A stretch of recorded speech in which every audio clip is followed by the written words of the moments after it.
This week's Dicebreaker podcast is sponsored by Voodoo Ranger. If you're looking for that perfect companion for a night around the table reminiscing of stories once told, crack open a Voodoo Ranger IPA and roll for sass. Check out the free virtual D&D games brought to you by Voodoo Ranger during all 9 days of PAX Online, running from September 12th through the 20th. And for beer news and occasional mediocre advice, follow at Voodoo Ranger on Twitter and Instagram. Voodoo Ranger IPA. Drink responsibly, live rangerously.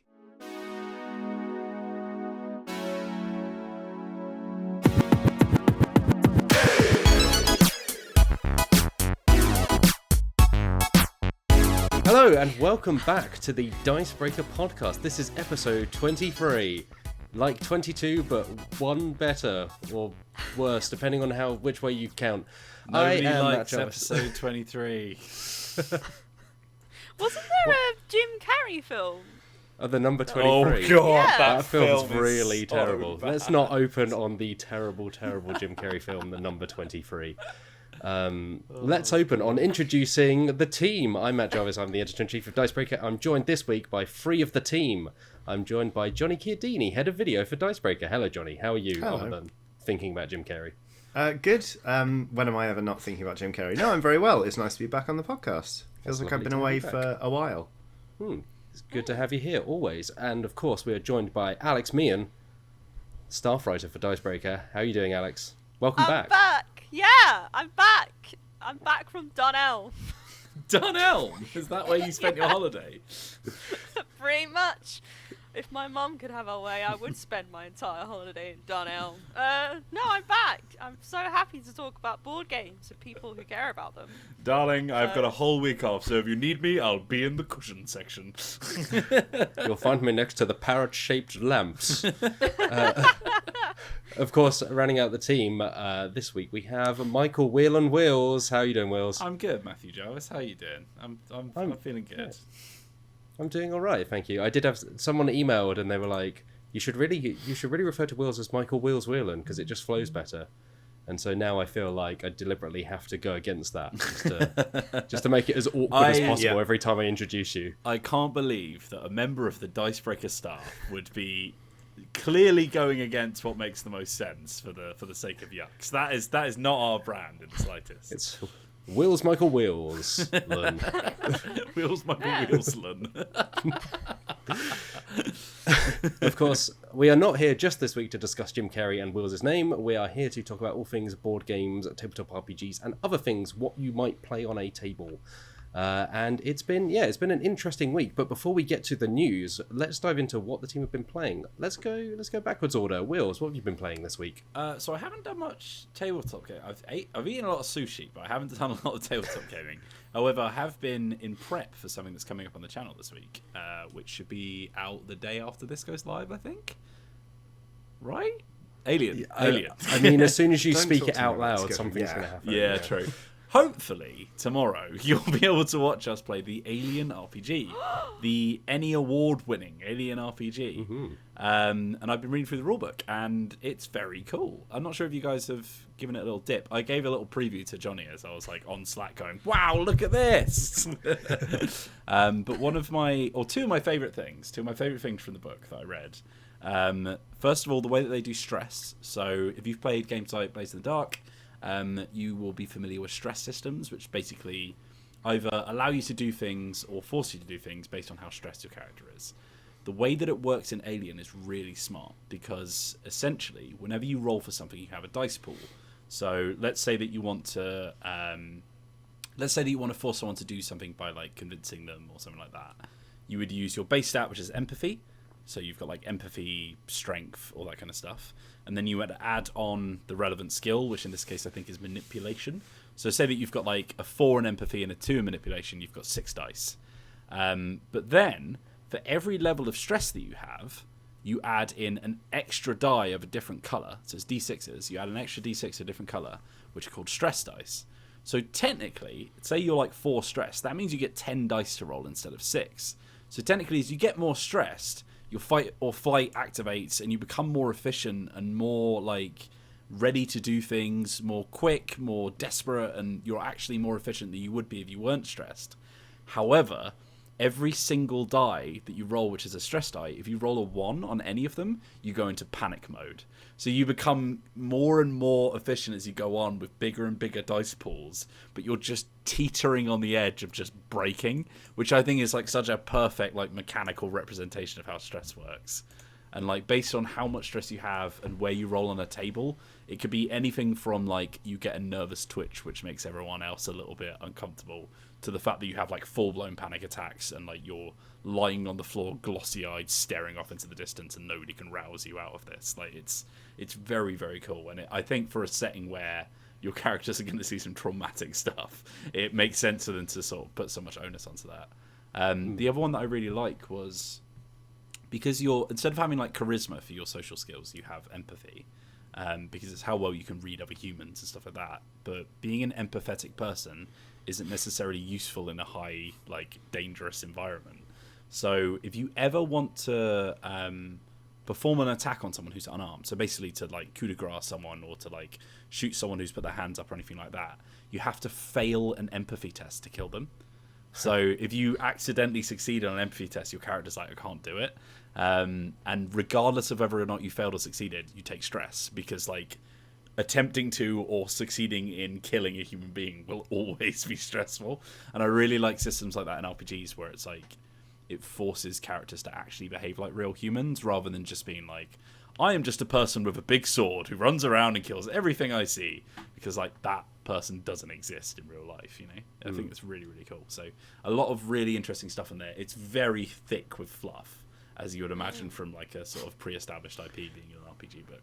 But there's a lot of really cool systems that I'm interested to try out when we do our Let's Play this week. Yeah, I'm really looking forward to it. I think one of the most interesting things, because I've been through the rules a couple of times but not really dived into it. But the fact that it is very specifically like Alien, the RPG, not Aliens. Yeah. And so it's more about the dread and the tension of being stalked by, I guess, one or more xenomorphs. I guess it can be whatever you want, but not, you know, walking in with a pulse rifle and blasting everything to bits and kind of totting up for acid damage and things like that. Yeah. I'm really intrigued. There's no hoorah! Well, I mean, you can be a colonial marine, but like there's also that sort of like you're a colonial marine, but you're one of a group of people who could be anything from literal children to like, you know, civvies or mechanics or whatever, and you've just been put into this scenario together. You just kind of have to work it out, and oftentimes you won't be that all very well equipped, you know, because as you see in Alien the film, like most of these things happen when you're not expecting them. So it's not like you're going into a dungeon, it's sort of you're dealing with a thing that has happened, sort of thing, which makes it a lot more interesting. But I can confirm you can get in the big servo hauler or whatever it's called. Power loader. Power loader, that's the one.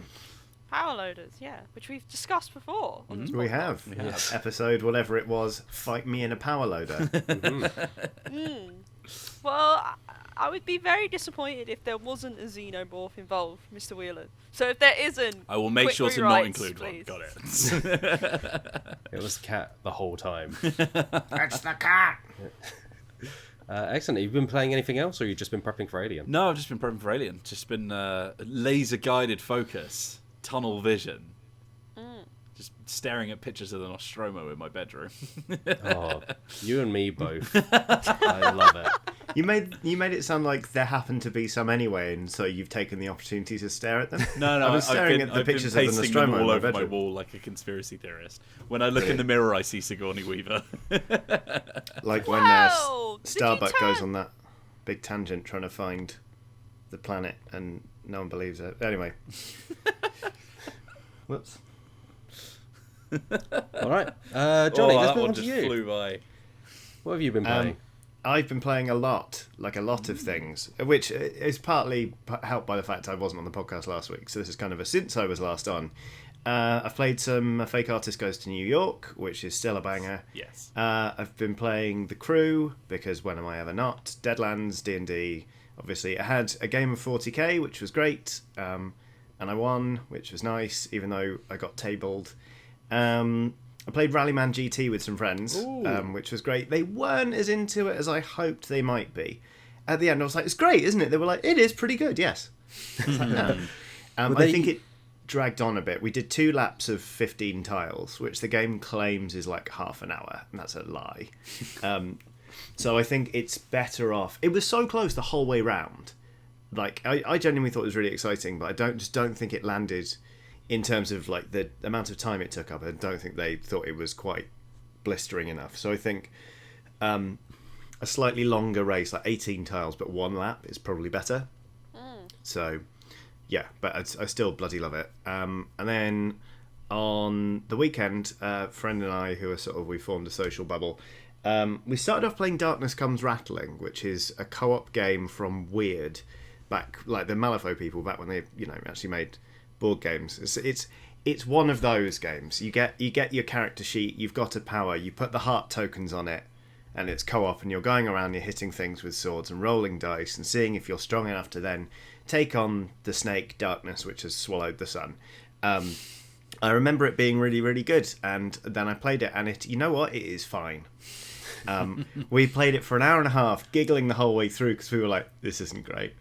And then we just, at one point, we stopped. It was like, all right, that's enough of that. So we played it for like barely even half the game, but we got exactly the right amount of fun out of it. And then we started playing Detective, a modern board game, which, oh my goodness, is brilliant. It's like, because it's very kind of Sherlock consulting detective-y, in which you can choose to chase down leads and look at different cards and stuff, but it also, as you kind of try and solve these pre-written cases, you have a database which you type stuff into. And I know people oftentimes like app-based gaming or whatever, but you go and make an account on the website and you type things in. And it meant my friend and I were having these moments where you type something in and go, oh my God, look at this. And you'd spin it round. It'd be like DNA match. And you know what? Like, we ended up playing... Well, we ended up effectively playing 3 cases because we decided to restart one. And, like, we genuinely felt like we were hard-boiled detectives. We were playing under a single light bulb with a noir soundtrack. We were, like, pacing up and down the room being like, we got to get more info on this guy. Like, we got to find out more. We got Chinese takeout, like we were working overtime. Did someone walk in and their legs went from here to hey there or not? I mean, my friend's wife did come home, but I don't feel it's appropriate for me to make a comment on where her legs begin or end. I didn't say who it was. I just did someone. No, I know. No, valid question. The answer is yes, somebody walked in. But that's as descriptive an answer as I'm willing to give you. But yeah, it's great. I kind of don't want to say too much because I don't want to spoil it. But it's just an absolute corker. I've had this box for a while because we got sent it along with the expansion by Rob Daviau, the Legacy man. And I finally got round to playing the base game, and oh goodness, it's great. And the one thing I will say, the best thing about it is it's clearly written by some Polish people. So like, Poland's history kind of comes into it, so you do end up like learning things and stuff, which is great, but you also learn a lot about what Polish people think American cops are like. Yeah, because you'll be playing and like it's so descriptive. It'll be like, you try to go to the lab, you enter the door, you walk across the carpet, then you get into the lift, you pass 4 doors, 3 of them are this, and then like randomly it'll be like, you stop to get a donut and a coffee, the coffee's bad. And it's always telling you what you're drinking and how good or bad the drink is. And I love it. We were just pissing ourselves laughing by the end. See, I'm so glad you're on board with it, because I reviewed it originally when it came out, and I really, really liked it. And I felt that the writing is, like, it's goofy. Like, it tries to, particularly, like, in the latter few cases, like, it veers into some, like, slightly heavier subjects. Right. But it's not to the point where they like feel insensitive or anything like that. But obviously, like, it kind of is a bit of a tonal mismatch with the kind of goofy-ish writing. Yeah. But I never felt like it was... Like, I felt like, it kind of knew what it was going for. I mean, it's a game called Detective, a modern crime board game. Yeah. Which is, like, as, like, Ron Seal as you can get about a board game that involves you being a detective. Yeah. But I really, really enjoyed it. So I'm so glad that like you are in that camp as well. I love it. It's really, really very good. And it's hard as well. Like, you can feel like you're making incredible progress, and then there comes a tipping point where you're like, oh, we're nearly out of time, and we know nothing. Like, the second case, we found out, we discovered the identity of the perpetrator we were looking for in overtime on the last day. We literally couldn't have left it any later because we just had so many leads to chase down. And we knew exactly what had happened. We just didn't know who. We were like, who is this mysterious person? And then we got the match and we were just like, we've got it. I ended up pointing at a photograph from one of the files and calling the person in it a son of a bitch and saying, you didn't die in vain. it's like, we're going to get this guy. It's wonderful. Yeah, Wheels, you need to get on this. I think. Yeah, specifically. So I've read criticisms which you guys seem to be like counteracting here, where it's like the writing is really bad. It's not really bad. It's just it's overtone. Yeah. Yeah, I think the reason I love consulting or the box of consulting detective that I played so much was the writing was just so fantastic that it was like I genuinely cared about everything that was going on. So I feel like if I played something a bit more goofy, it would be a bit like, I don't know. I need to give it a go. We've also got that massive noir thing that's just been sat in the office since Dicebreaker started. Yeah, City of Sin or something. Angels. Yeah. City of yeah, Vice, there's something like that. Detective games seem to be one of the ones at the moment for board games. It's worth saying for people who are interested in detective, I think there is the season 1 box is coming out soon. Correct. I think this month or next, which kind of gathers together, I think, some of the ones from the original game, some of the ones they put out for free as print and play cases, and maybe some new ones as well. So if you're looking to get in, now might be a good time to pick it up. I think, I guess, like, jumping back slightly to defend it, like, when I say good, it's like, it's a B movie, basically. It's like you're either going to get on board with the fact that it's just a little bit kind of rough around the edges in terms of writing, or it's going to really grate against you in the wrong way. Which is I think where a lot of those kind of games fall anyway. I tend to like, and through entirely my own fault, because I love reading things out, I tend to do all of the reading in these kind of games and do very dramatic versions of all the voices and stuff like that. So I feel like if there's so much wasted text of people being like, you go to the canteen and eat a salad and it was a bit wet and therefore the leaves were not very nice, then I feel like eventually it will get very tiresome.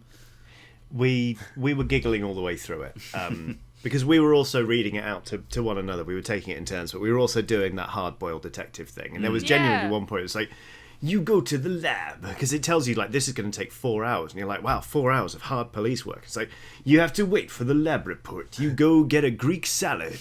And, like... It just, every time it came up, it wasn't like, oh my god, eye rolling. It was more like, wait. Like, it's... That voice you were doing, Johnny, was veering really into Zach Brannigan territory. I mean, for, like, part of it. Like, you put on your velour police costume. But we ended up doing that, and it's goofy in an endearing way. It's not goofy in an immersion shattering way. I just think the raw process of it really counteracts any sort of like any disruption the writing might do, because we found ourselves, because you do have to be quite careful about what you go and do in case you run out of time on the case. So we just found ourselves sat there and just talking about things back and forth and opening dossiers and being like, look at this, and the thing is, you end up talking like you're detectives in a TV show. I really felt like I was in a police procedural, so I was kind of like pacing up and down while, like both of my friends got a dog, so like the dogs were just sleeping on the sofa, and it was like, no, shut up dogs. Here's the thing, like it's honestly, I think it's better played with fewer people. Oh yeah, I think these often are these things. Yeah, it's 1 to 5, and I can't imagine playing it with more than 2 or possibly 3. Because I think then someone's always going to be distracted and you are going to tip it into just taking the piss. Yeah. But anyway, I think it's one of my favourite things I've played this year. Awesome. I think actually there is if people are interested, I think there is a free print and play you can just go and check out, which obviously, because a lot of it is on the database, which like tying into what you were saying, Joey, it does look like the enhance, like CSI kind of like there's something very 90s about the design of it. Is there a scene where two computer experts are counter hacking each other and they have to use two keyboards at once to type fast enough? No, but there is a card where it really tells you exactly how much processing power is behind the search. It's like 2 computer towers spin up and start searching and crunching the data while your laptop also does this, because you're working for, it's basically a private detective agency under the jurisdiction of the FBI. Which is hilarious. It's like, I'm in a private corporate police force, and that's not morally dubious at all. But they've got a lot of tech, and they really want to describe it to you. So, anyway, I think it's great. So, I'm hoping my friend and I can play it again this week. I will say, by the way, we were talking about player numbers there. I think these games are often overlooked because I think as like people who recommend board games, one of the questions I hear the most often, apart from like what's a good one to start with, is what's a good couple game. Like detective games are fantastic couple games because it's literally just you and one other person just sat down, just being like, it can't be that, think about it, just for like 2 hours, and it's brilliant. It's the best thing in the world. And you get to argue about something that's not real. Get to work out who's the Holmes and who's the Watson. And then who's the Wiggums? Wibbles. All right, Meehan, let's roll on to you. What have you been playing in I guess the 2 weeks since you were on this podcast? Yes, I have been. Yes. She says, opening a briefcase of curiosities. Oh, why don't you have a look? I have been playing Scythe. Oh no! Oh yes! It's the Scythe update. I have a physical copy of Scythe now, which is very exciting. My lovely friends bought me a copy. So now, once I can be near other people, I can play it, and it will be great. But I played this game online, on the digital version, and I came second, out of 3, so not terrible. I was Poliana, and, I just guess I didn't take up enough territory or whatever, but it wasn't a terrible loss. I've also been playing my dear mama, who likes playing games, but she's unsure about all these modern fangled things, i.e. anything after, like, 1980. She's not sure about. But she was like, oh, come and play Mastermind with me. I was like, okay, I'll do that.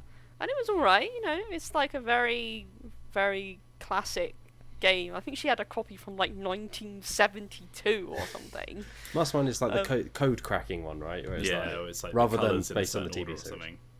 Yeah, one player makes a code out of these different coloured pins, and the other player has to try and guess what the code is by, making their own sequence, and then the person who makes the code, says, oh, you've got this colour right, but it's in the wrong place. Like, these colours are totally wrong. And, it was a fun distraction. It was okay. I think the thing is, I think board games have gotten a lot more, I don't know if sophisticated is the right word, but they've like... Good. It wasn't awful.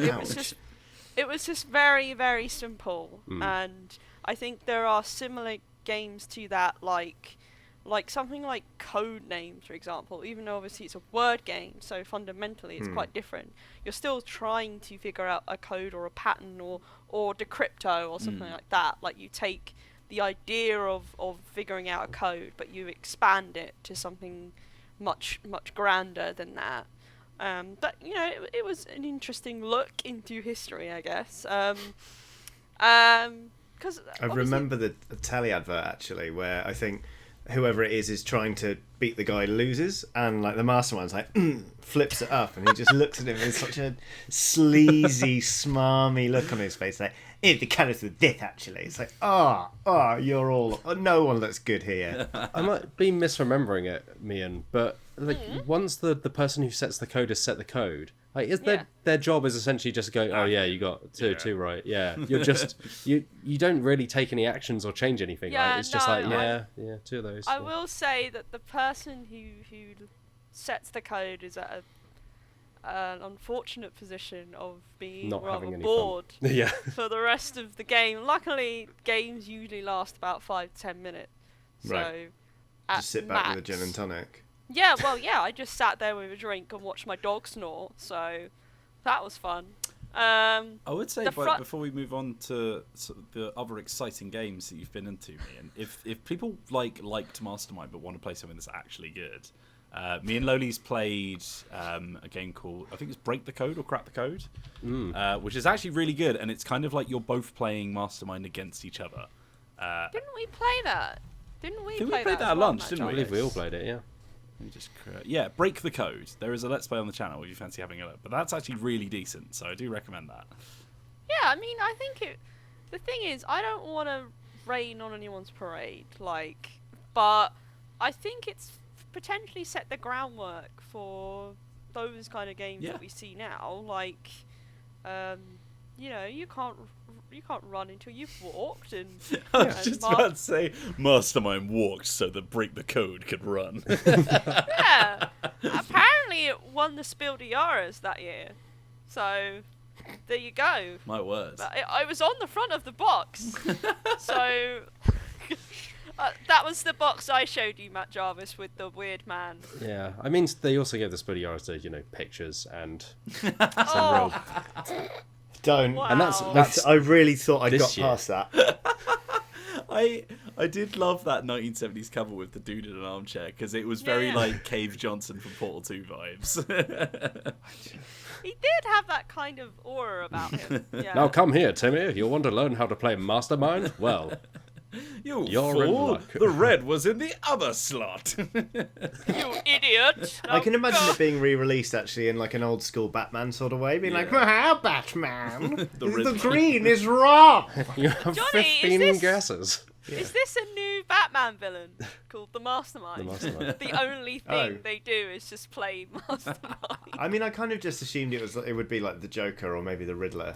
Like the Riddler's taking a day off, being like, oh Batman, I couldn't be I'm sleepy. Just here, play this. The Riddler, but specialised. That's how Yeah. the Riddler sounds. I don't know. That sounded more like, I don't know, crocodile, like Killer Croc. That's the thing. Oh, okay. Yeah. Please do work But on it- your Batman villain impersonation. All right. I'm Edward Nigma. You can call me the Riddler. The Riddler played by Ringo Starr. Oh, great. Batman's come to ruin my day. I was in the middle of the MS Paint session. Right. I can't believe I'm saying this. I'm going to get this train back on. Oh, Alex wow. Meehan is getting the train back on track. I My know. word. 1 year older.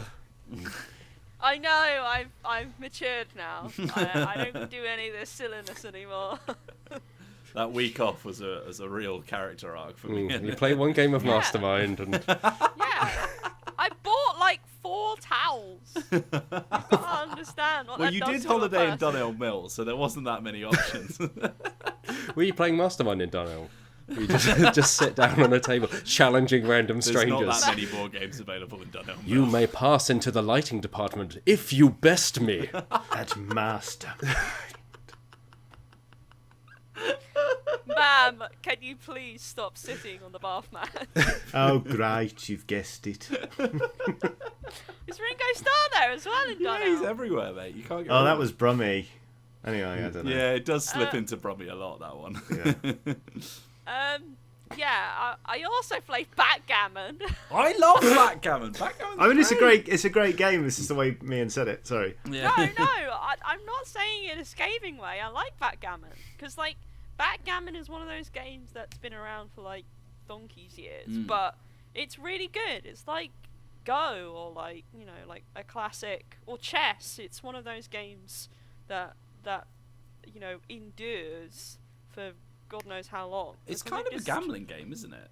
Yeah, it's Yeah. Well, yeah, because I actually, again, my mother's set. I don't even know when it was made, in the Stone Age or something. But it smells musky in there. But Musky. the rules, when you pry them apart, inside there was something I didn't realise. There are explicit rules for like when you're betting with the game, like gambling using it. Like I think if you win in a certain way, it's called a gammon, and if you win in another way, it's called a backgammon. And I think it's like if you get all your let's call them checkers. I think they're called something specific, but I'm going to call them checkers.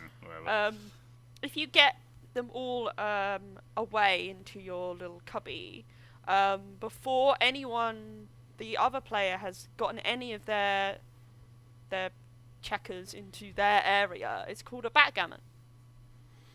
There you go, and the stakes are doubled apparently. Of course, me and my mum weren't gambling using it. Gambling towels. Yeah, we were gambling things from Dunelm. I had there was actually a JML thing there. I will say, but no, I hadn't played backgammon in years. We used to play it quite a lot when I was a kid, and you know what? It's great. It's nothing supremely complicated.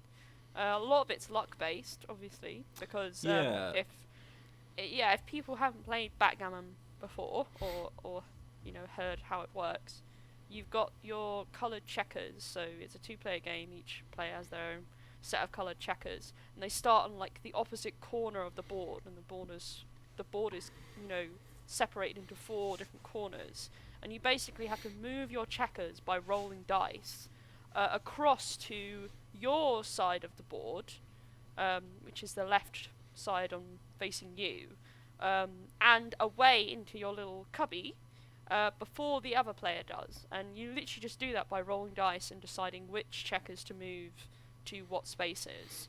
And it can get quite nasty. My mum was in a very good mood, so we didn't get too dramatic. But She didn't get the blackjack out. she didn't write me out of her will because I removed one of her pieces. Well, it's basically a race game, isn't it? But you've got because you can capture the enemy team pieces. So it's like you're having a fun race, but also if you don't have a mate with you, you might get punched out. Yeah, when you get stuck in the middle, and like you have to come back onto the furthest corner away from where you start, and if the opponent has blocked all of them up with at least 2 pieces on each prong, you just can't come on. So they will just roll and take pieces off and take pieces, and then you've got to get all the way back round. It's very mean. Very mean. It can get very mean. Because, to get your piece onto the board, you actually have to roll and select one of the dice. Like if you rolled a 6 and a 3, you have to be able to put it either on the 6 prong or the 3 prong. Because normally you can combine them, can't you? But you can't with the ones that come back on or something like that. Yeah. But yeah, it's a really good game. It's the kind of thing where I because my brother, who is a banker, hold for booze, was telling me about how much he loves it, and the fact that it's actually really popular in the financial sector, because it's one of those classic gambling games, and obviously those people have way too much money. But it comes the set that he has comes with this square die that you move onto different faces to show the stake of the bet. Because I think the game isn't just about who's going to win. It's you get through the game and you can see that someone has a clear advantage. So the other person will go, I reckon I can still win, so I'm going to raise the stake. And then it's basically a sort of do you fold and say no, you're really good at this or something like that. Yeah, it's kind of a the high level play is a bit more risky. See, I've never played it like that because that requires that you have money. Have money, exactly. It's also I'm I will bet 20p on the Grand National maybe when I was 10 years old or something. But yeah. What are you going to say, Johnny? Sorry. I was going to say it's also very popular in Thanet because they love a bit of gammon around there. Take that. Ooh. Ooh, Sizzling. Matt, what have you been playing? Sizzling like a hot gammon. Oh, hot gammon is not. Oh. I'm just going to pop onto GoDaddy and see if anyone's registered hotgammon.com. Hot gammon. Anyway, what have I been playing? Anyway, I've been playing a bunch of digital board games rather than physical board games, just because that's how my week's gone, really. So I've played a bit more of Root Digital, which continues to be extremely good, and is an extremely good version of that game. Cartographers has become my new. I'm going to play this till about 11:30 at night, just trying to get one better. 11, Matt Jarvis. I know. I am shocked. I know. The witching hour. The cartographer hour. The as hour it's of now chains. known. The hour of map making. Cartographers is really good. It's I've moved on. So I was playing kind of the they traffic light it. So there's green where it's both the cards and the objectives are randomized. There's yellow where the objectives are set for everyone that's playing, and then the cards are randomized for each game, and that will put you on a certain ranking list. And then there's red where both the order of the cards and the objectives that you score points by are set for everyone, so everyone has exactly the same thing. It turns out I'm crap at pretty much all of them, but because it's one of those games where you score points. I think I described it last week, but you essentially score points. There are 4 objectives and 4 rounds. So you do A and B, then B and C, then C and D, then D and A are the different objectives you score each round. But you'll get all these points, and so you might score like over 100 points by the end of the game. But then at the end of the game, depending on the objective cards you had, I guess according to their difficulty or just how, to balance it out, they will then knock off points depending on how difficult those objectives are. So I'm like, I'm doing really well. I've scored over 100 points, and then it will knock it down. It's like minus 12. It's like, oh wow, this is really. Because there are little objectives, and it's like score over 30 points. And the first time I played, I was like, this is easy. I'm incredible at this game. I've already got 60 points on my second round, and then it knocked it all the way back down to like 2. I was like, oh right, no, I'm rubbish at this. Is this is a digital version of this game? Yes, I believe it may have won some kind of Spiel des Jahres, or it was at least nominated. So technically, you could have a scoreboard. There could be like an online scoreboard, and you're trying to get on that scoreboard. Yeah, exactly. Yeah. Yeah. So you need to get hot gammon, like you need to get it up there. This is what you're working towards, so you can get that username like on the top. Well, oh, you mean my username is Hot Gammon? Yeah, your username will be Hot Gammon for cartographers. If it's like one of those arcade cabinets where you get 3 inputs, you're going to have to be like HGM or something. Yeah. It was nominated for this year's Spiel des Jahres. There you go. To clear that up. Kennerspiel. Kennerspiel des Jahres. Beaten by The Crew, which I think is probably right, because I think The Crew is a better game overall, but I'm really enjoying Cartographers. The other thing that I've fiddled around with only a tiny bit is the digital version of Roll for the Galaxy, which I know there are a lot of people that really love Race for the Galaxy and really love Roll for the Galaxy. I am not quite there yet. I don't think they're bad. I'm just not quite hooked properly. I'm kind of like, oh yeah, this is like fun enough, but I'm not kind of playing it endlessly. The hook isn't quite in yet, but I'm going to keep playing it because it's enjoyable enough, and I'm kind of intrigued to see if I can see what everyone else happens to have. The only thing I know about Roll for the Galaxy is that I've never seen so many icons in one game. So they put out Jump Drive, I think it's called Jump Drive, a few years ago, which was kind of like a cut-down version of Race for the Galaxy. Right. And it was kind of positioned as like, if you don't want to learn all of those icons, learn these icons first and then kind of upgrade. And even then, it was like, this is a lot. And once I had it under my belt, I was like, it's fine. But that didn't really hook me. But I wonder whether that was because that was a cut-down experience. But I've never... Race and Roll have kind of like always been games that are just... whatever reason just didn't chime with me, so that's fair. I'm gonna keep playing and see if it gets there. But yeah, it seems like a good digital version of that game. Like, it's solid, it runs, like perfectly fine. Like it's pretty clear for all the icons. So if you're into Roll for the Galaxy, it's now out on PC and mobile, which leads us nicely. Oh, I was going to say, well, Matt Jobs, we should play that together. yes, Then, I have it on mobile. I don't know if there's crossplay, but it's fine. I'll pick it up maybe, and we'll play, and I'll see if it's better with actual humans. I mean, like, considering I've never played it before and it sounds a bit complicated, actual human might be I think might be giving me a bit too much it's credit. one of those games where the iconography is more complicated than the game itself. Like the game is, particularly Roll for the Galaxy, is like you roll these icons, you use them for the things they do. So it's like you settle planets, or you get resources, or you earn credits. But the iconography is like, okay, what does this diamond mean versus this like slightly other flatter diamond? Here's an eye. Here's something else. But it's fun once you start wrapping your head around it. It's like I can see where this is going. But, there's a sort of similar problem in Kemet, which is like a strategy game set in ancient Egypt, and it's got a tech tree. So there's like loads of tiles, all with like, because they're little square tiles, they have to fit all the icons on them, and then you've got little power cards that will have icons on them. So you have like this menu that you pass around. It's like you're flipping through the wine list, and you're like, ooh, I wonder what I'll have this evening. Shall we move on to news? Let's. As I tried to link off of the news that Roll for the Galaxy is out on PC and mobile, but I put a stop to that. Just slam the brakes on.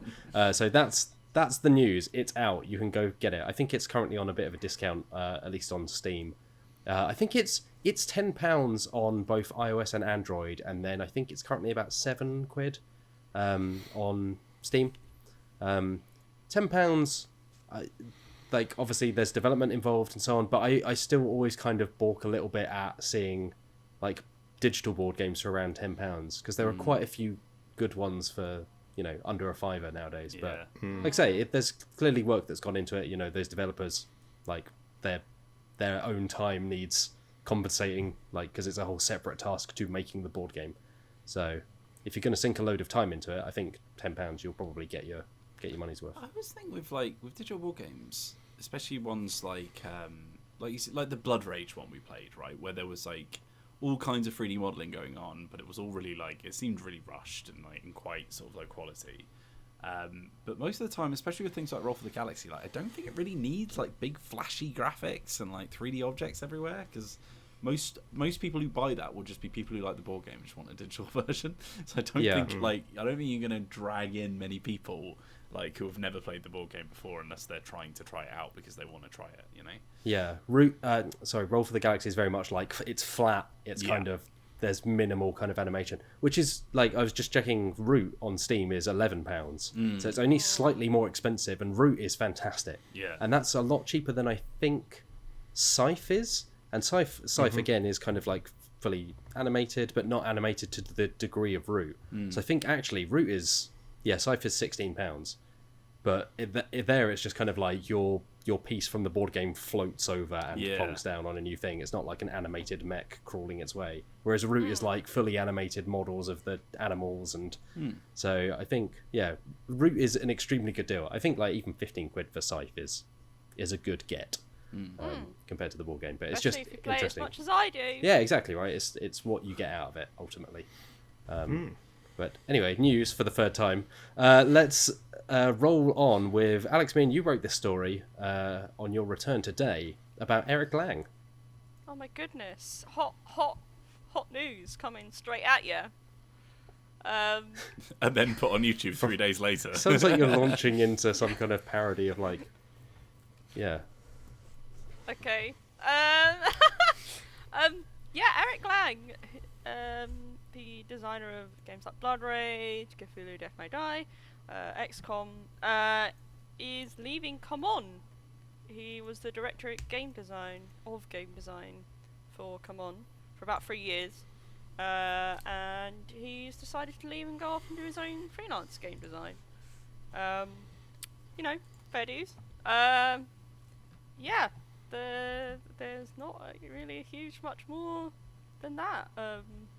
He left this year after doing a successful campaign of Ankh, Gods of Egypt, which is the last game in the Mythic trilogy, which we covered quite a bit, and Marvel United, which is a Marvel co-op game. They're going to win the league this year, I feel it. Yeah. Well, the amount of Money mobs. the amount of additions in that game and like what do you call them? Oh my goodness, the Kickstarter Oh, like stretch goal add-ons, things. Or, stretch goals. My goodness, they can just basically conquer the entire tabletop world. Just put Thanos up front and just have him click every now and then. Yeah, ever since they put Thanos up front, they've been unstoppable, mate. Oh, Carol Danvers.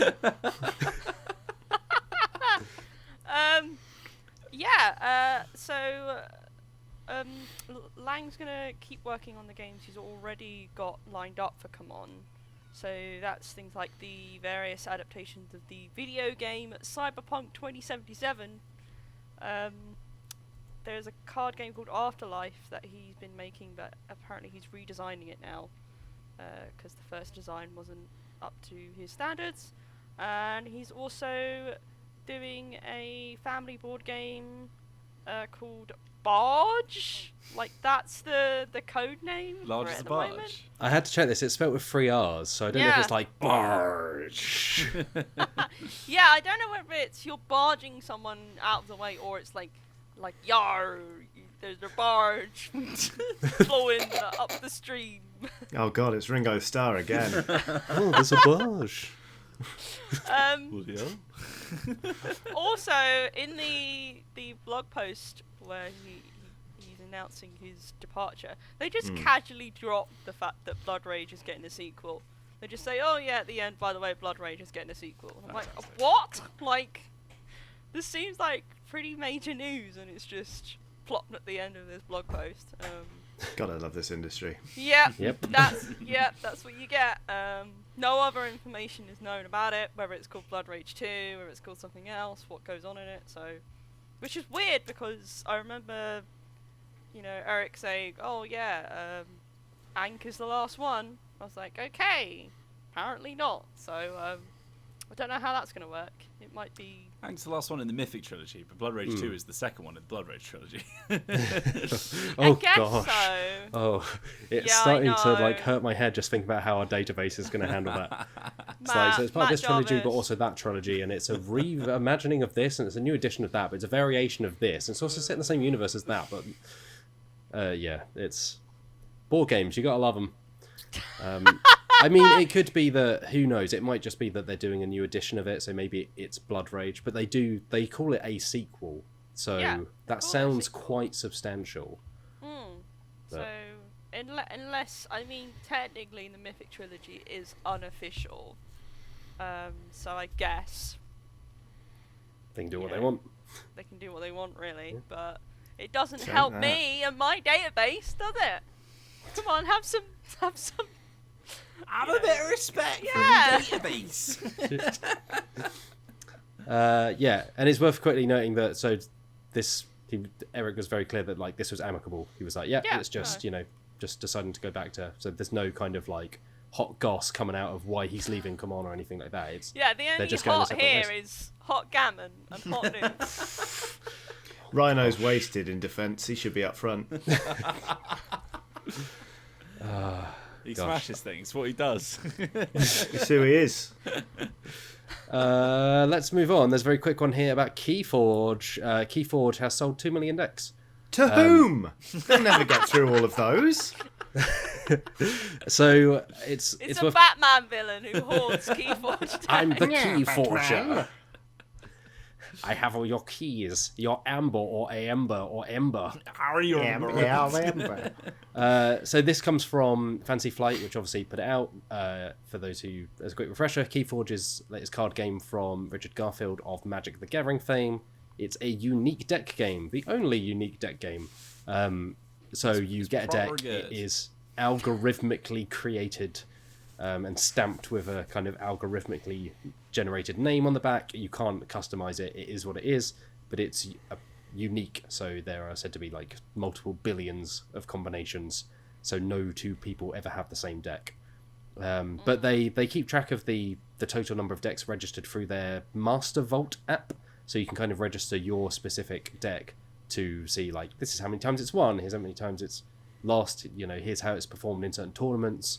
So this is the number of 2 million comes from that app. So there's a very good chance that it's much higher than that, or at least a good deal higher than that, because there are almost certainly a bunch of people who don't register their decks on the Master Vault app. So, yeah, I mean, I've got at least 10 decks that. Yeah, I can't think of a never single one registered. I've registered. which And is those people should be brought in for justice. Frankly. No, I'm off the web, mate. Well, are you coming to the Keyforge tournament? It's in The Hague. Crimes against the database. Databases are getting a real hard ref in this one. They are. but for context, so last December is when it passed 1.5 million registered on the same app.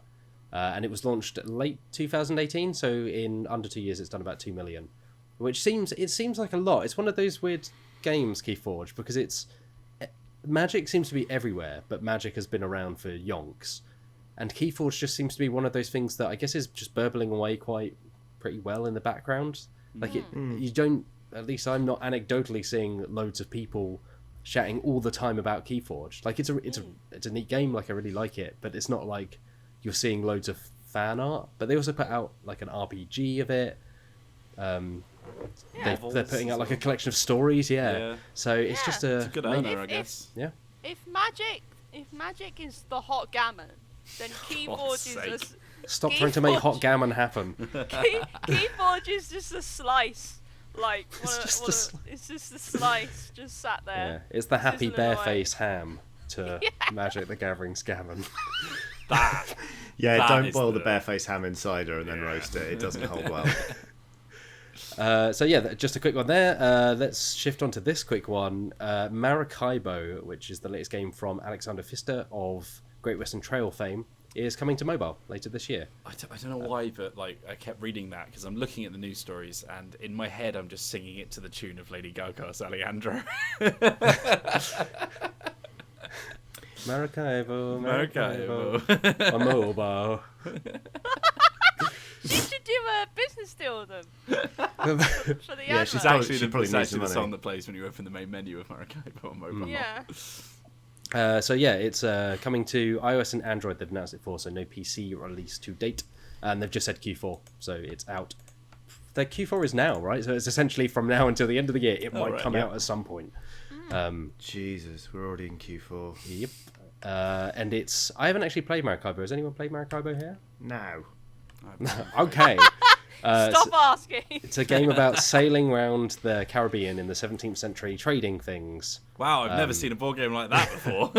Forget trading in the Mediterranean. Here's trading in the Caribbean. Caribbean.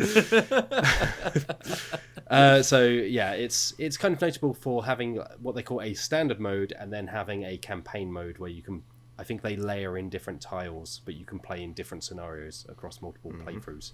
And the app will have both because it's quite closely based on the board game. So I'm interested in checking it out. I really like Great Western Trail.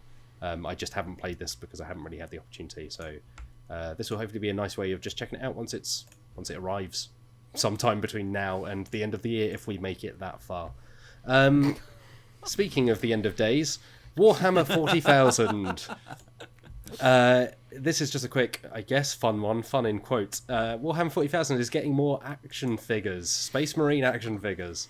They put the first one out last year, which was an Ultramarine in the classic kind of Ultramarine blue, made by Bandai, who do kind of Gundam figures and figures for essentially every anime that is popular. I was looking through it when I was writing the story, like, oh, they do the Dragon Ball stuff, they do the Naruto stuff. Funny. Dragon Ball match on it. Now they're Never heard of doing Space Marines.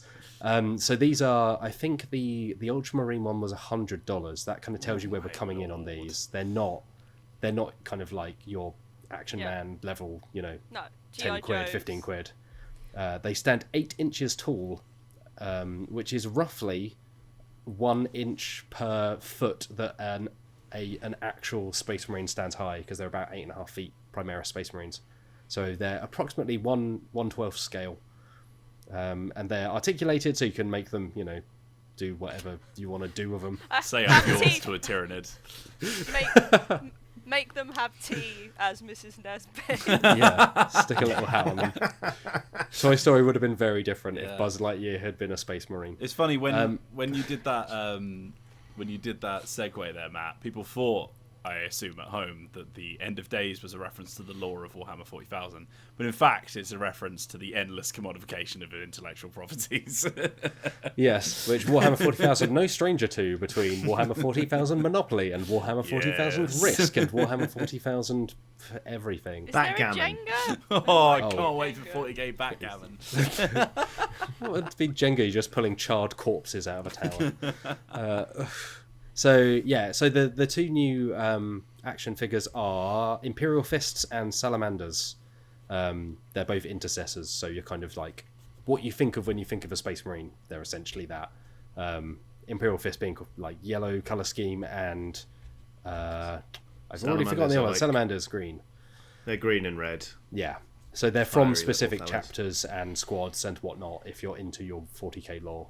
And they come with different hands, because that's what everyone thinks of when they think of Space Marines, is different hands and So bolt they can- rifles and stuff like that. Big boss. So yeah, it's so they can grasp the tea, the teacup properly. Yeah, one with a pinky up is included in the box, I think. It's like, I think I'll swap the bolt rifle for a cup of Earl Grey. Good trade. Good trade. Yeah. They don't have a price yet. They are going live for pre-order on the 12th of September. They'll be available for 1 week. They're being made to order, so you won't be able to get them after that. But in this announcement, Games Workshop were like, hey, what other chapters would you like to see? Like, how else can we get you to give you your money? So I'm sure there will be more, because I believe the Ultramarine one sold out pretty quickly, and these will presumably do quite well. Yeah. So yeah, there we go. Moving on, I'm sure there's some kind of segue I can make with the word Imperium to Imperium of Man. Is that a thing in? that's the 40K? thing. Yeah. Yeah. But The quote unquote goodies of the set. There are no goodies in 40k. Well, that's how they write it. but linking off of Imperium, this has nothing to do with 40k. There is a new pair of deck building games coming from. So there's quite a few names involved in here. So there's David Terzi, who you might know from Anachrony and various solo modes of a lot of games. There's Osprey Games, who are publishing it, who did Undaunted North Africa and Normandy and various other games. There is the Miko, who's the artist behind Raiders of the North Sea. And then, so the original creator of this, who is co-designing it with David Terzi, is Nigel Buckle, who is probably the smallest name of the bunch. I believe he's only put out a single game, which was Omega Centauri, which is 2014, and kind of like a sci-fi space game. So kind of coming in with this, but they look quite interesting. So it's a pair of deck builders. They are civilization games in that you lead your particular civilization through the ages, develop technology, build up your might, that kind of thing. If you played Seven Wonders or Civilization of any kind, you probably know what the score is here. They are, like I said, there's 2 packs. They're essentially identical in terms of gameplay, I believe, but each of the civilizations in them is unique. So Imperium Classics is, let me just quickly double check this on the story. Classics is Carthaginians? I can never say it. Carthage. Carthage. The folks from- yeah. The folks from Carthage. Yeah, The Celts, Carthage, the yeah. Greeks, the Macedonians, Persians, Romans, Scythians, and Vikings. So kind of more your historical way. And then Legends is... They kind of put them forward as mythological. So there's Arthurian Britain, Atlantean, Egyptian is in there, despite Egyptian being a real historical, culture and peoples. Minoan. I'm so sorry to any historical experts who are listening This to this article and was specifically cringing. made to trip you up on this podcast. Olmec, Kin, and Utopian. So kind of your mythological factions. Gosh, I just can't speak anymore. But they can be mixed together, so you can play any of the 16 factions against each other. There is a solo mode that Terzi designed. altogether, there's more than 400 cards. They're out next May, so this is quite a long heads up on them. They are not coming to Kickstarter. So there was originally Imperium was one game that came to Kickstarter in 2018, and the campaign was cancelled because I guess it just didn't have the momentum it needed. And now it's coming out as 2 separate games under a different publisher, which is Osprey. Prices have not been announced yet, but it sounds like there's about 200 cards in each. There's 8 factions. It takes about an hour to play with up to 4 people. So I would suspect it would land somewhere around the region of Dominion, because Dominion is several hundred cards. So I don't know. That's just me completely speculating, but we shall see. But it sounds kind of interesting. Osprey have a really good track record with both games old and new. So, and I think the art looks pretty cool. Yeah, it's. Click on it. You too should visit the article on Dicebreaker.com. Yeah, they really should. Bloody crap musicians. I have to say, actually, that is not what I was expecting from a history-based game. That is very pretty and very nice stuff. Yeah. So give it a look on Dicebreaker.com. I like the bearded man's nose. It's very distinct. It is distinct. Yeah, it looks like he's had a few drinks. I was going to say it looks like someone stapled a sausage to his face, but that's... Specifically like one of them wieners. Yeah. Smoked wieners. There you go, Matt. John. Anyway, let's finish off news, shall we? So, anyway, that game looks good, whether you like sausages or not. No, embarrassed. I wouldn't say embarrassed. Defeated? We'll go with defeated. Resigned. Yeah, there we go. I mean, not yet, but... Yeah, last piece of news, Johnny resigns. There's your news, I'm outie. Flip desk. Finally on the news list, we have a Kickstarter that's currently up, which is for a game called Votes for Women. Which sounds really cool in terms of both theme and gameplay. It was launched kind of to mark 100 years since the 19th Amendment in the US, which nominally made voting legal for women. So it essentially follows the 70 years leading up to the ratification of that amendment. So it starts with the first Women's Rights Convention held in 1848, and then runs up to, the ratification of the 19th Amendment in 1920, and plays in about an hour. And it's from a publisher that got in touch recently called Fort Circle Games. I believe they've only done one game so far called The Shores of Tripoli, which it seems really interesting. It's a well-presented kind of historical game, but doesn't sound overly heavy. And this seems to be along similar lines. You're kind of playing cards that represent different figureheads in kind of pushing for women's right to vote, as well as events. You can play either cooperatively, so both of you working to get the passage through the Senate, or one of you can oppose the 19th Amendment and try and basically turn different states for or against the bill.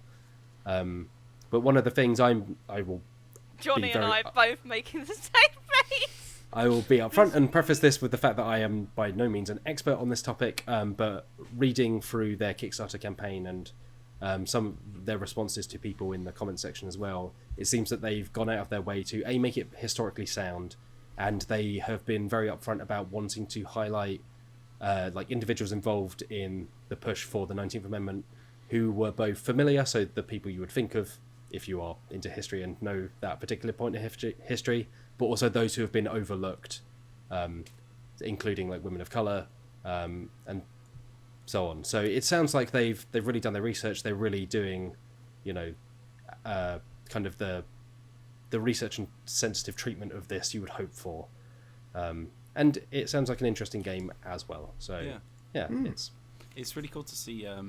Because with these kind of because I'm looking at the sort of board, which is just a big map of America, and normally especially after pandemic sort of set them up, you get these games where things spread across, and that's treated as a bad thing.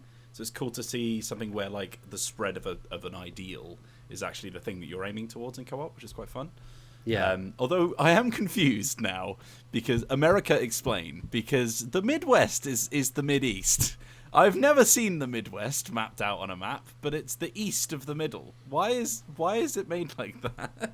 Oh yeah, that is America, explain. just everything west of Get in New touch York with- is. Get in touch with Michael Whelan. Send an email. America, That's- explain what's going on. Why is this Kansas? But this is not This is Arkansas. not Arkansas. America, explain. Yeah, so it's the first design from Tori Brown, who is a strategist for progressive and women's issues as well. So again, it's not just kind of being chucked out as some kind of, essentially quick cash in on the centenary of this amendment passing. It sounds like it's really being treated in the right way and is coming at things wanting to inform and kind of engage people. I think it's nice to see this because there are so many board games based on various historical events. Obviously, a lot of them are loosely based on those. And they're often just either things like World War II or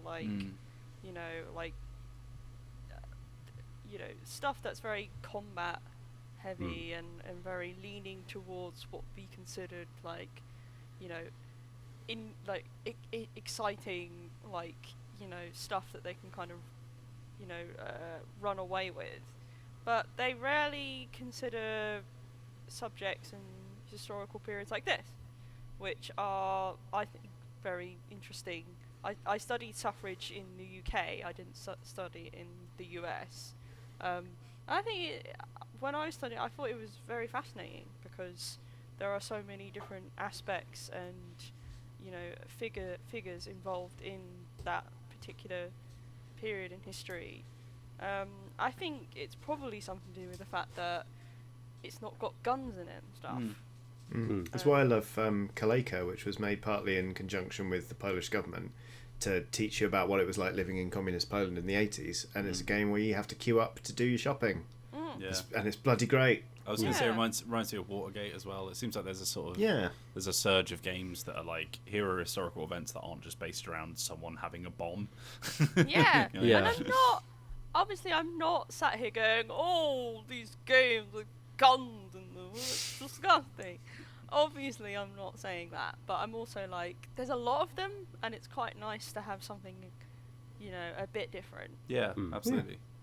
I think it's where board games often shine, right? Because they can engage through the mechanics. So at some point, it doesn't matter if the theme is a little drier. This would be hard to do in a video game. Potentially, it would be more of like a maybe over the top management thing, but because you're kind of head to head with someone else, or there is the mechanics of cards involved. It's like Twilight Struggle. Twilight Struggle, the take on the Cold War there is more like the influence of something, and because you can have that wider out spread look over the entire globe, it doesn't have to be like someone shooting with a gun or wherever it may be. It doesn't have to just be staging battles, because in some ways, protests and conventions and things like that, they were a form of coming together as a group to oppose something. It's not as literal as shooting guns at the other side, but it is still a form of physically turning up and having a presence there to represent something. So there's definitely action there. You just got to present it in a way that's engaging. Yeah. Shall we move on to emails? Email! If you've got an email for the Dicebreaker podcast, you can reach us at podcast@dicebreaker.com, or you can find us on Twitter @joindicebreaker, or the usual places. You know where to find us by now. Yeah. Dicebreaker.com, Come on, America. youtube.com/dicebreaker. Come on, America. Send an email! America, explain. America, explain. Johnny, would you like to read this one from Gabriel, please? Yes. Hello, Dicebreaker crew. My question for all of you is, do you have anything you wish tabletop RPGs would learn from the board game industry or vice versa? It's always fascinating to me when these two hobbies intersect with one another. Love the podcast Abraço from Brazil and keep up the good work. Or is it Abraço? No, that's the Castilian C with a tail pronunciation. is an S sound. Like Oh, okay. Abraço. Yeah. There we go. Yeah, sorry about it, Brazil, but thank you for your question. There's What another, a good question, by the way. yeah, there's another apology for pronunciation. Yeah. I would like the board game industry to learn the lesson from the tabletop RPG industry that not everything needs miniatures. Mm. Because, oh boy, it's so much plastic. And as someone who likes to paint things, it pains me. I'm like, oh, this game's got lots of unpainted plastic. Crap. Mm. Yeah, you kind of took it out of my mouth, but I think in some ways they can both learn from. It's more the big board game and RPG like creators just need to learn that less is more generally. Like I think a lot of the indie stuff that's coming out, or quote indie because everything is indie in the tabletop world, but the things that are most exciting at the moment are those kind of compact. It's a rule book that is 50 pages instead of 500, or it's a card game that has 15 cards instead of 500.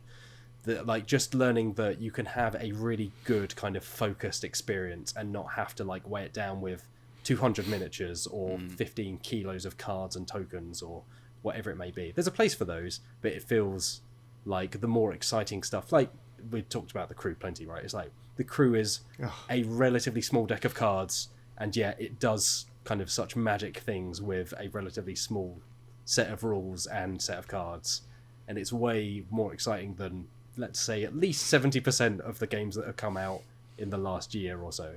Yep. I think the two need to become more cozy with one another. Because there are like examples of where RPGs take on board game mechanics. Like when we were playing Zhongxi the other week, and that has a board and like cards that you use to kind of represent chores you need to do, or like effects that you've been given. And although you can write that stuff down on a piece of paper or whatever, I think it does make a difference to have like a board there and some cards and things like that. I think the two need to be a bit more willing to coexist and take ideas from one another and create like hybrids. I think board games and RPGs are so often kind of had their own spaces, even though that a lot of people like both and play both. It kind of feels like the two industries sort of do their own thing, and the only crossovers they'll have will be stuff like the D&D board game, which is very much a board game. There are obviously D&D themed board games like Tyrants of the Underdark, but Tyrants of the Underdark is a board game. Like, in no way does it have any aspects of the D&D roleplay other than the setting itself. Or there'll be like the new D&D board game that's coming out. I can't remember what it's called. Is it Adventure's Gate or something like that? It's either that or Adventure Begins. I can't remember which one they actually went with in the end. It sounds very much just like it's meant to get people into D&D. And again, I haven't played it. We don't know the specific details. But I get the feeling it's very much you move to the place, you roll the die to attack and do stuff like that, which I think doesn't really demonstrate the best parts of role-playing, which are the actual role-playing aspects of it. And I think, both RPGs and board games need to, consider their unique elements and utilise them a bit better. Have like, oh my goodness, Eldritch Horror is a game that really utilises atmosphere and has some really great narrative things in it. And I think in many ways it does have some roleplay aspects, in the sense that you become these characters and there's this big kind of epic storyline around what you're doing, and it's a major like draw for the game. It's one of the big reasons why I like playing it. And I think even though that you could argue that's probably not directly taking things from RPGs, but I kind of feel like it is sort of taking that inspiration. So I just think the two need to become more friendly with one another. Take advantage.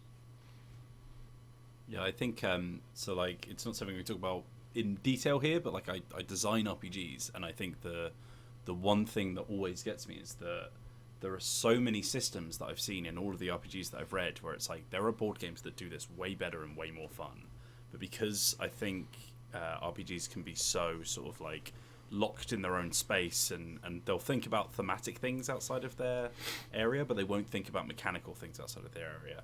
So it'll be like, oh, I've designed this new system which means that this works like this. It's like, that's not new. Like if you play this game or like this series of games or this genre of games, like they've been doing that for a while, and they've learned a lot of lessons that you could also learn very quickly and easily just by like sampling them out and like you said, Meehan, just like letting them intermingle.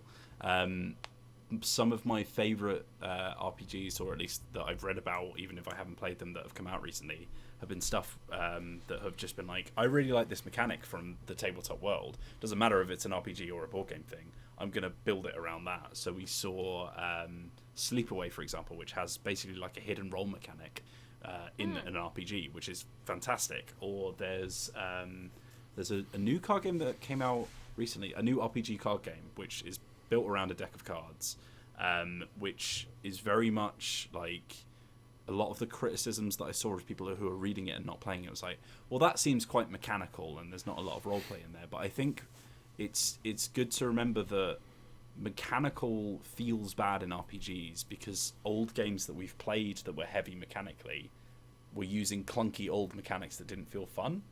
And there's no shame in having an RPG that's not just completely, I am my character and that's all I'm thinking about. Like there are ways that you can have fun mechanics that build into the narrative as well.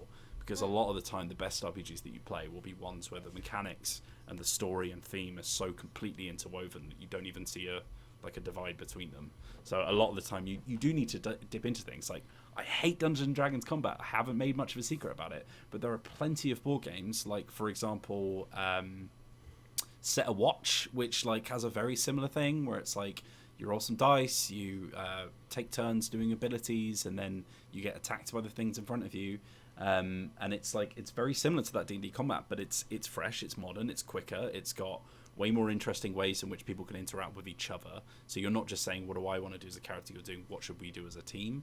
And I think that is going to be the next big revolution in RPGs if people start learning those lessons and start, as Meehan said, converging those two worlds together, making it one big cohesive unit. Because we're going to see some really, really cool stuff get brought out if that's the case, I think. The thing is, like, sorry, Matt. You go. I was just saying, the thing is, when I play certain board games like Scythe with my friends, sometimes I'll just roleplay in that as one of the factions that I'm playing as. Like, if I'm playing a Saxony, I will just go around being like, I'm going to now take over your sheep farm, and there's nothing you can do about it, ha ha ha. Like, when you play board games, you do, like, embrace some of those aspects of role-playing. And, like, why is there might be already, why is there not an RPG where there's dexterity elements to it?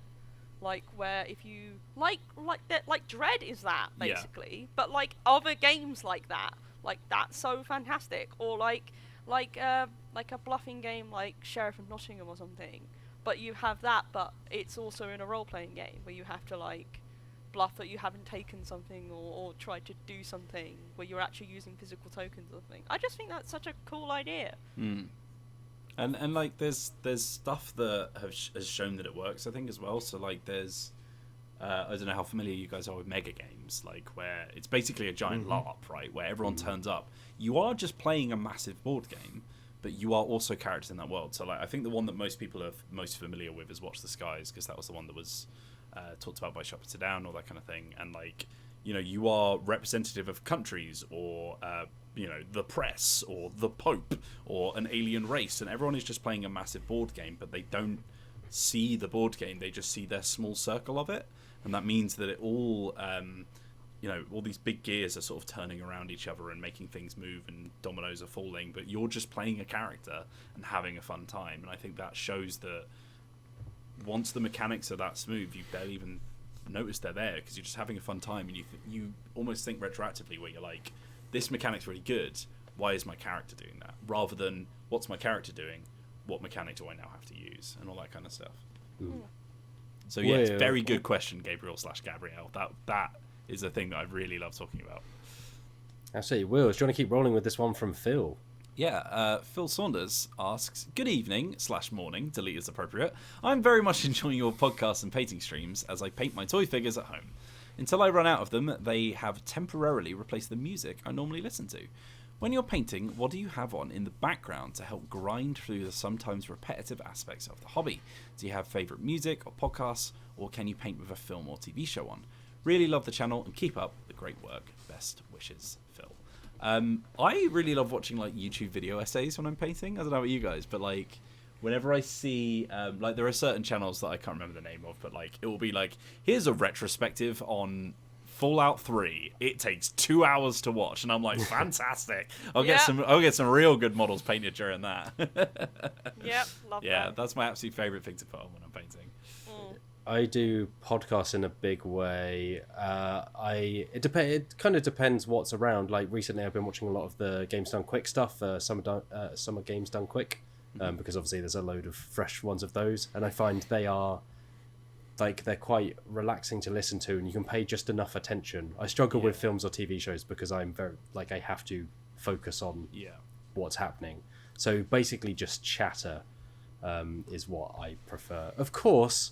You could also watch. I very often watch some of our own videos that I wasn't involved in. Oh man! But it's true. Like, you know, if I haven't played a game myself, or you lot have raved about a game, and then, you know, I wasn't involved in the filming of that, I'll watch that because I respect your opinions and I like watching you play it. Aww. Make me feel all warm inside. I'm music all the way. I don't really watch stuff because I just don't like taking my eyes off what I'm actually working with. So at the minute it's either music. I used to listen to Hello from the Magic Tavern a lot while painting, so that's a great podcast. Or increasingly I've been trying to just sort of do digital painting dates with friends.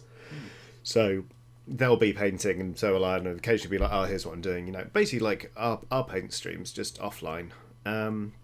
So yeah, although I got an airbrush last month, and it's been great fun, but quite a steep learning curve, and it can be quite stressful if something's going wrong and I don't quite know why. So far, I can only listen to lo-fi beats while airbrushing. I accidentally was listening to metal while doing it, and I was like, why do I feel like my heart's about to explode? Oh! And everything's sprayed in Chaos Black. Yeah. You need to get some whale song going whilst you... Are you joking? Oh, of course. Honest, how dare bad, you? My bad, yeah. Ugh.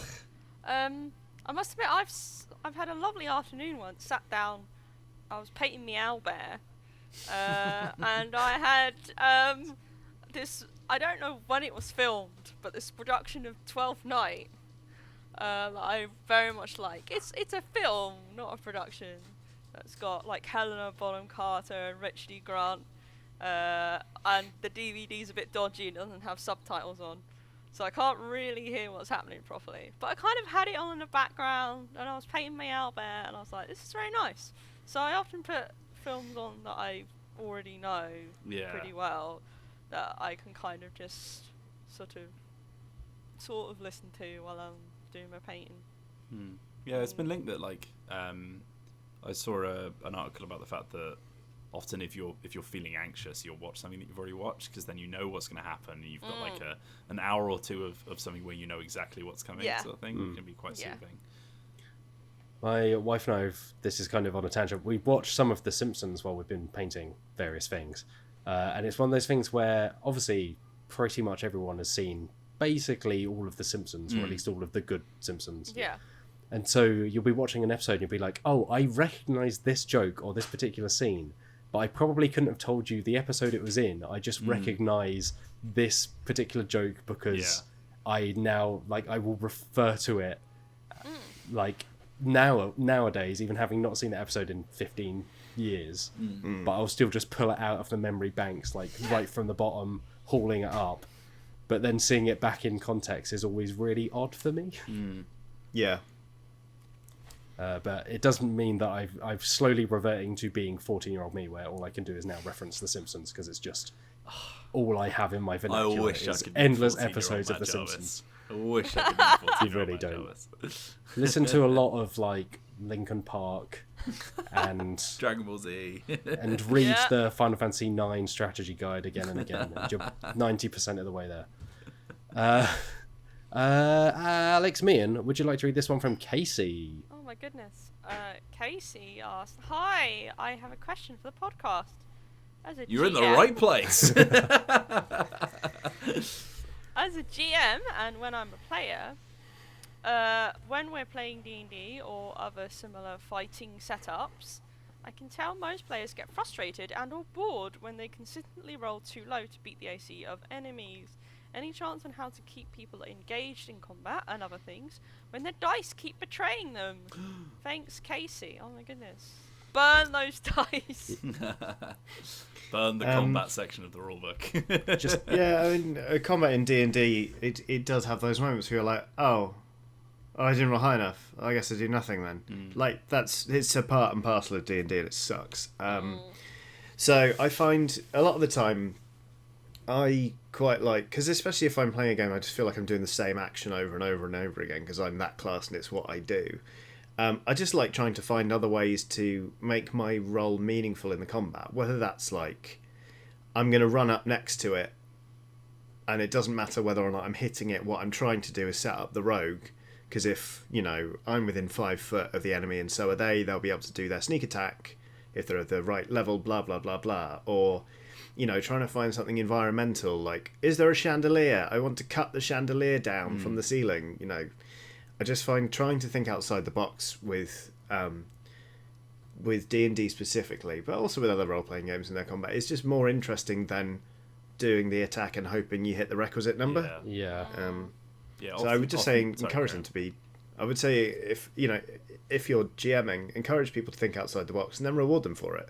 Be like, all right, well, there's no clear rule for what happens when you hit someone with a chandelier, but let's do it like this. This is a great plan, so you know, I'll do the saving throw at disadvantage or whatever. There are ways to make D&D combat interesting again. There, I said it. I think oftentimes the most frustrating part of those combat encounters usually comes because you've just hit something with a sword or something like that, because it's so binary of just like, I do the thing, nothing happens, great, now I have to wait for 5 other people to take their turn.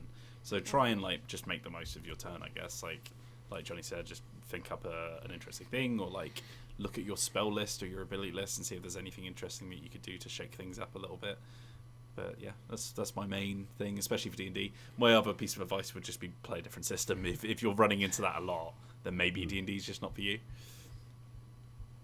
I think similar to what you both said, like as DM as well, it can be a slippery slope, but if you feel combat's just dragging on, just kind of cheese it a bit, like knock a few hit points off, or just allow something to happen that, because ultimately if your group's not having a fun time, just move on from it, or you know, or find a way of making it interesting again, like Johnny says. I think, like, Dungeon Breaker has shown, as anyone that's seen Dungeon Breaker, every time I try and hit something with a mace, I completely biff it. I don't think I've hit anything with a mace.